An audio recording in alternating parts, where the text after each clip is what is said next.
Bertrand Tavernier, vous avez des informations sur lui, hein. Oui. Des informations vraiment insolites. Il y a du très lourd sur vous, Bertrand Tavernier. Qui a le meilleur scoop sur Bertrand Tavernier? C'est Pierre Bellemare, bien sûr, qui va décider. Pierre Bellemare qui porte un magnifique costume beige, vraiment, c'est Laurence d'Arabie, on aime beaucoup. On le met dans le désert, on le perd de vue. On est dans le désert. Oui, Et là, absolument. vraiment. Il disparaît. Je suis couleur sable. Oui, Valérie Benay. Alors Bertrand Tavernier, je me suis aperçu que vous aimiez filmer les trains dans vos films. On parlait tout à l'heure des tramways, mais là quand on regarde l'horloger de Saint-Paul, La vie et rien d'autre, il y a tout le temps des trains. Donc au début, je me suis dit que ça avait un rapport avec l'arrivée d'un train en gare de La Ciotat, qui est l'un des premiers courts-métrages de l'histoire du cinéma, réalisé par Louis Lumière. Mais non, cet amour des trains ne vous vient pas de là. En fait, il est beaucoup plus fort. Vous avez une réelle passion pour les trains et sous toutes leurs formes. Chez vous, il paraît que vous avez des trains électriques, des tableaux de trains, des photos de trains.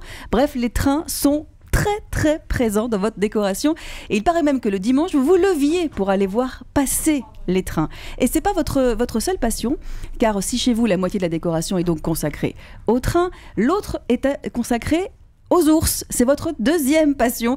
Et il paraît que vous avez une centaine d'objets représentant des ours en peluche, des mugs ours, des statues d'ours. Et puis évidemment vos ours les plus chers. Le scoop, c'est que c'est joli chez vous.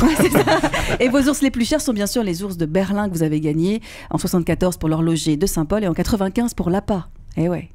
Alors, Deux passions. Donc vos fans qui nous écoutent peuvent vous envoyer des mugs en forme d'ours, des faut peluches. un peu arrêter là maintenant. Les trains, ça s'est quand même arrêté à la fin de l'adolescence.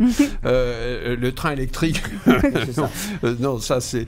J'y ai joué à une époque, mais plus maintenant. Mais c'est vrai que j'étais très très sensible, mais surtout au train à vapeur, moi. Parce que la beauté, je trouve qu'il n'y a rien de plus beau qu'une locomotive qui rentrait là comme ça avec la vapeur qui sortait de partout, là, ça c'était dans la bête humaine, dans des trucs comme ça. Et si vous aimez les ours, vous allez m'adorer, Bertrand. Oui. Sachez-le. Non mais vraiment, voilà, j'ai tout d'un ours moi. Oui. Et pourquoi l'ours alors? Pourquoi Mais l'ours, cette c'est parce passion pour que l'ours l'ours, c'est parce que il y a eu ce prix pour le premier film. Voilà, alors du à coup, Berlin, ça a oui. entraîné une sorte de collection d'ours. Ma société s'appelle Little Bear, Ah oui, Petit Ours. oui. Et donc du coup, les gens, à un moment, en croyant me faire plaisir, m'offraient des ours, mais j'en pouvais plus sur l'ours. Là, je suis envahi par les ours. Thomas Hervé. Oui. Alors, on le sait moins, mais vous êtes un sacré farceur. Et lorsque vous étiez au lycée Henri IV, vous avez fait une blague qui a lancé une carrière. Qu'est-ce qui se passe? À l'époque, il y a un jeune Allemand qui vient, qui s'appelle Volker, et vous vouliez de Volker. Yeah. Et il se lie de sympathie avec, et Volker a besoin d'un correspondant qui puisse traduire les choses en français, etc. Ok, Bertrand lui dit pas de problème, moi je fais ça pour toi. Et ils partagent ensemble une même passion qui est le cinéma. Sauf que Volker, il est un peu timide, il n'ose pas dire qu'il aime le cinéma. Alors qu'est-ce qu'il fait comme blague? Eh bien, il écrit une lettre à une productrice en disant voilà, moi j'ai envie de faire du cinéma, j'ai envie de devenir réalisateur, et il signe Volker Schoendorf. Et vous avez bien entendu, évidemment, il a lancé la carrière d'un des très très grands réalisateurs à qui on doit ce film Le Tambour. Vous vous souvenez, Le Il s'est Tambour lancé extraordinaire. après tout seul. Il a eu le prix. Il a eu le prix au concours général de philo et puis il a passé ça. Mais c'est vrai que j'ai envoyé une lettre à une productrice qui s'appelait Adri de Carbuccia. Et il a été reçu et elle lui dit mais j'ai pas de film en ce moment, je peux pas vous donner. Elle lui a donné un reportage à faire pour la revue qu'elle éditait qui s'appelait La Mer, un reportage sur les pêcheurs les pêcheurs de Concarneau.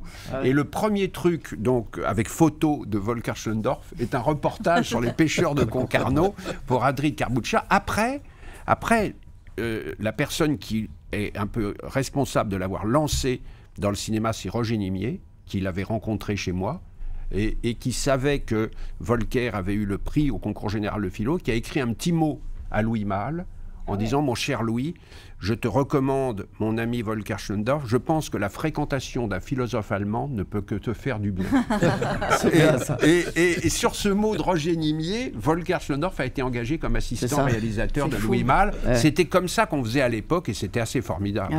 Jean-Luc Lemoyne. Alors là, j'adore mon scoop, je vous préviens. Et l'émission s'appelle Les Pieds dans le Plat, n'a jamais aussi bien porté son nom. Eh bien, on attend ça avec impatience. Alors Bertrand Tavernier, je vais révéler au monde une énorme supercherie dont vous faites partie.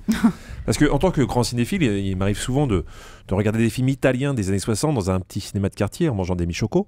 Et quelle ne fut pas ma surprise de vous voir au générique du film Massiste, Gladiateur de Sparte, ou encore Une question d'honneur. Vous êtes crédité en tant qu'assistant réalisateur. Et pourtant, je sais de sources sûres que vous n'avez jamais participé à ces films. Alors pourquoi êtes-vous au générique ? Eh bien, c'est une combine.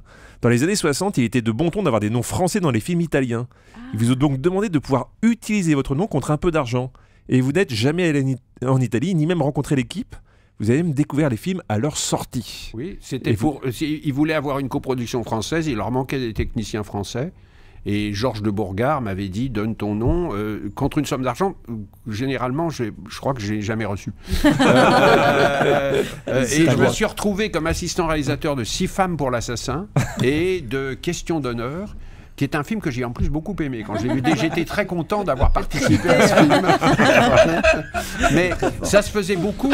Ils avaient besoin il leur fallait tant de pourcentage de noms français pour avoir une part de coproduction. Et heureusement, ce genre de truc qui est pas très légal ça s'est arrêté, ça a été balayé. Maintenant, il y a un contrôle un peu plus strict. Exactement. Pierre Bellemare, qui avait la meilleure info pour vous? Alors, les 3 informations sont tout à fait remarquables. Oui, non, ils ont bien bossé. C'est des bosseurs. Hein. Mais c'est sans doute celle de mon petit camarade qui est juste en face de moi là que j'ai préférée. Donc Jean-Luc Lemoyne. Oui. Voilà. Non, Thomas Hervé. Non, Thomas Hervé. Non, Jean-Luc Lemoyne. Non, Thomas Hervé.